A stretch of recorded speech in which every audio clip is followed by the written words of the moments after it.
nine, eight, seven.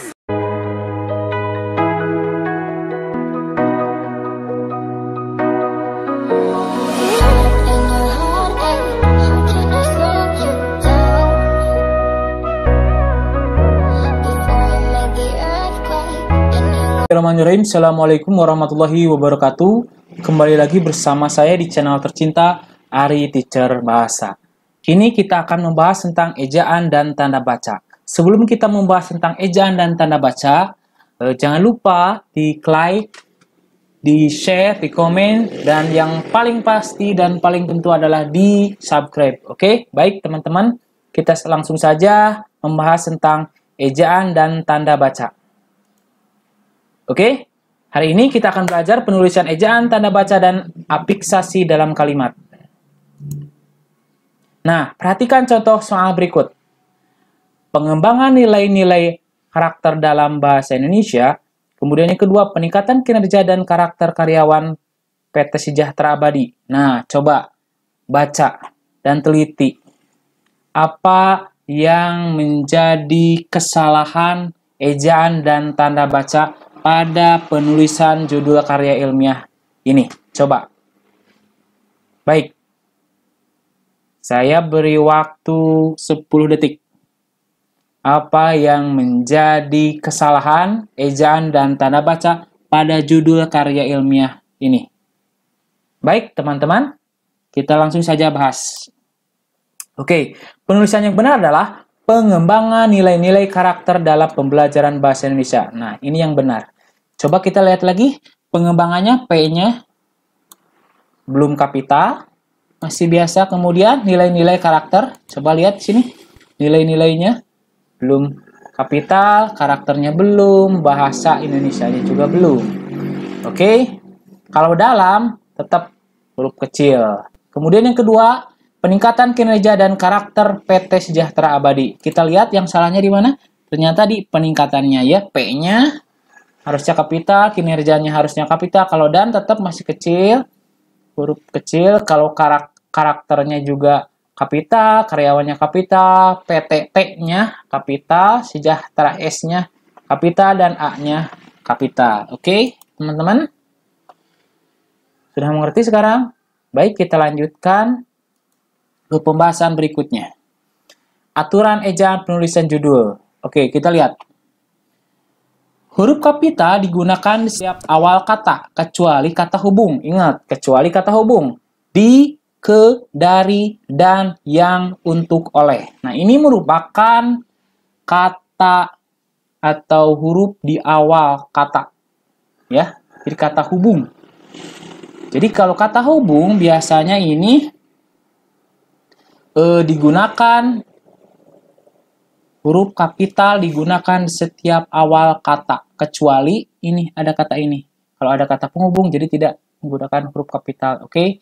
Yang kedua, huruf kapital digunakan pada kata ulang bentuk sempurna, yakni nilai-nilai, ajas-ajas, bukti-bukti. Jadi kata ulang bentuk sempurna, jadi reduplikasi sempurna.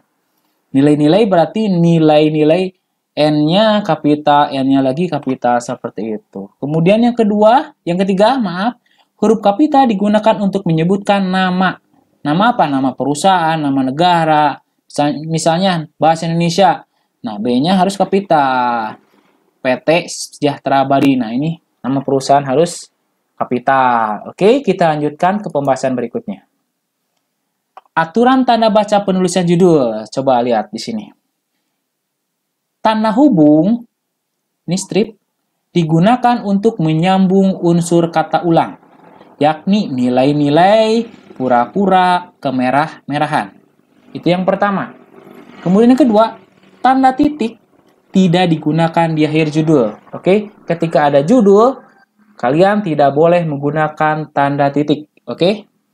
Kalau kata hubung digunakan untuk menyambung unsur kata ulang, yakni nilai-nilai, pura-pura, kemerah-merahan. Seperti itu kan kata hubung. Oke, mengerti? Oke, kita lanjutkan saja ya. Kalau ada yang belum mengerti, silahkan komen di komentar. Pembahasan selanjutnya, berikut beberapa penulisan gelar. Nah, Desa Besoki, tempat kelahiran Gubernur Jawa Barat sangat sejuk. Yang kedua, seorang gubernur yang menjabat tidak harus lulusan S3. Oke, coba lihat dulu. Apa yang menjadi kesalahan dalam kalimat atau contoh kalimat yang tadi ini, satu dan kedua. Oke, baik. Oke, kawan-kawan, kita lanjut. Di sini kita akan lihat pembahasannya. Penulisan yang benar adalah Desa Besuki. Jadi nama desa harus huruf kapital. Tempat kelahiran Gubernur Jawa Barat. Ini nama Gubernur Jawa Barat harus besar. G-nya Jawa Barat, nama tempat juga harus besar. Kemudian yang kedua, seorang. S-nya harus kapital. Gubernur yang menjabat tidak harus lulusan S3. S-nya tadi harus kapital, 3-nya juga kapital. Harus ada tanda stripnya. Nah, kenapa di sini gubernurnya kecil dan di sini gubernurnya G-nya kapital besar? Nah, kalau di sini gubernurnya tidak mengikuti atau tidak ada nama tempatnya. Nah, kalau di sini gubernur Jawa Barat, berarti gubernurnya besar, kapital. Jawa Baratnya juga kapital. Kalau di sini seorang gubernur, nah ini tidak ada ininya. Tidak ada lanjutannya. Kalau di sini seorang gubernur Jawa Barat, berarti G-nya harus kapital. Kalau ini hanya sebatas gubernur saja, berarti tidak kapital. Oke? Mengerti, kawan-kawan? Oke, kita lanjut ke pembahasan berikutnya. Nah, di sini ada aturan ejaan penulisan kalimat. Coba lihat. Huruf kapital digunakan pada awal kalimat. Ingat, jadi huruf kapital digunakan pada awal kalimat. Jadi setiap awal kalimat harus menggunakan huruf kapital besar. Kemudian yang kedua, huruf kapital digunakan kata yang menunjukkan jabatan atau pangkat seseorang. Misalnya Gubernur Jawa Barat, seperti tadi kan. Tapi kalau hanya seorang gubernur, nah itu kecil gubernurnya. Tapi seorangnya harus kapital besar. Oke? Jadi huruf kapital digunakan untuk kata yang menunjukkan jabatan seseorang. Misalnya wali kota Banjar. Wali kota Bandung, seperti itu. Kemudian yang ketiga, huruf kapital tidak digunakan untuk kata benda. Ingat, jadi huruf kapital itu tidak digunakan untuk kata benda. Misalnya gubernur, guru, dosen, dokter. Nah ini kecil, tidak kapital. Kecuali tadi ada pangkatnya, misalnya gubernur Jawa Barat. Atau misalnya apa lagi? Wali kota. Seperti itu tadi yang kedua, seperti itu. Oke, kawan-kawan? Sudah mengerti pembahasannya? Kita lanjut. Aturan tanda baca penulisan kalimat. Nah, yang pertama, tanda koma digunakan jika kata keterangan, misalnya di situ waktu, tempat, suasana berada di awal kalimat. Misalnya, ke Desa Besuki, gubernur, titik-titik. Nah, tadi pagi, Pak Guru berangkat. Nah, seperti itu kan? Coba lihat. Kita lihat lagi. Ke Desa Besuki, ke-nya kan besar, awal kalimat. Bukan besar, kapital, awal kalimat. Ke Desa Besuki. Desa, nama desa, ini harus kapital. Besuki itu nama desanya. Desa Besuki jadi besar. Kemudian gubernur. Gubernurnya harus disebutkan. Gubernur siapa? Seperti itu. Tadi pagi, Pak Guru berangkat.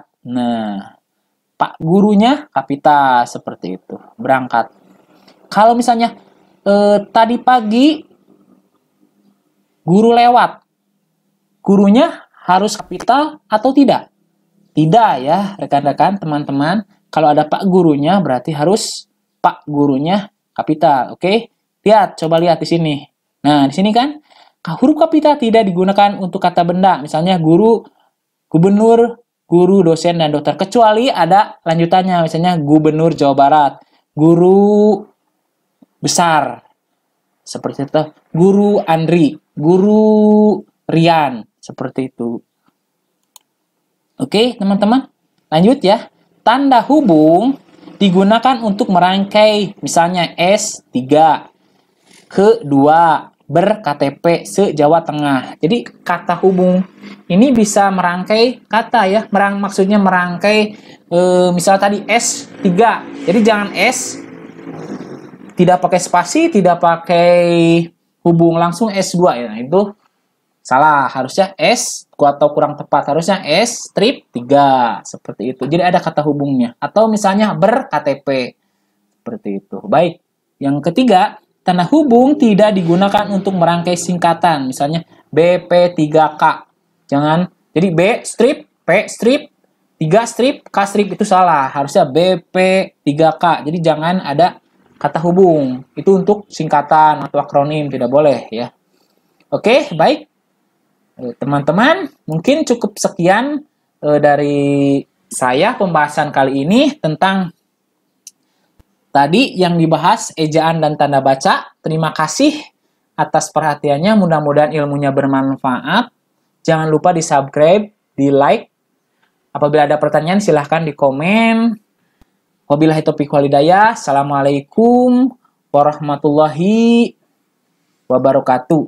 Baik, terima kasih teman-teman.